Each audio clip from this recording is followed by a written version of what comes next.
Now, Table Mountain is calling, and its authorities are sparing no expense to improve the safety of visitors and wildlife during this festive season. Specialized rangers have been employed to monitor activity in the mountains and the waters of the Greater Table Mountain National Park. The area has been prone to muggings and wildfire breaking out during the summer season. Our reporter Asanda Mbetshe compiled this report. Table Mountain welcomes thousands of visitors every summer. While great memories are made, some people have fallen prey to criminals who use free access into the nature reserve to rob unsuspecting people. Now this specially trained team of rangers is here to deal with exactly that. So all of our rangers are empowered as Grade 5 environmental management inspectors. Part of those powers include powers of arrest and search and seizure, the same as a police officer would in South African police services. There are also people who live in informal structures on the mountain.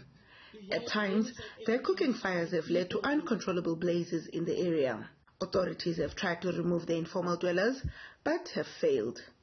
Because of the Gelderblom case, the lockdown regulations, Regulation 70, subsection 3, and the SA Human Rights Commission court interdict, the structures at the moment are very difficult to address. So you have the vastly increased risk of structures in biodiversity spaces, sometimes attached to the trees, and at the moment in Cape Town, in the CBD, we have two examples of where fires have damaged trees, where trees have had to be trimmed back significantly. So there's this additional fire risk, and on those windy days that increases the risk very dramatically.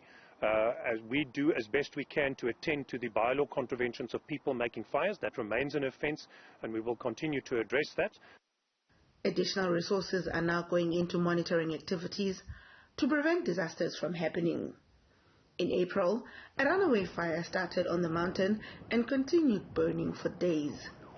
It affected several buildings at the University of Cape Town, destroyed historical buildings, and forced the university to evacuate students. We have actually put in a contingent crew.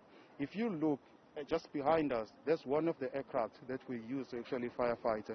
And we've also put contract in place to make sure that this kind of equipment and the service is available. Because remember, in order to deal with fire, you must have one of these guys up in the air within minutes when the fire started, because it has proven that the aerial support is much more efficient than the ground crew.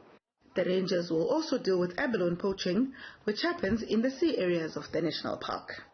Schools will soon close, and most workplaces are winding down the year. A trip to Cape Town is on the cards for many.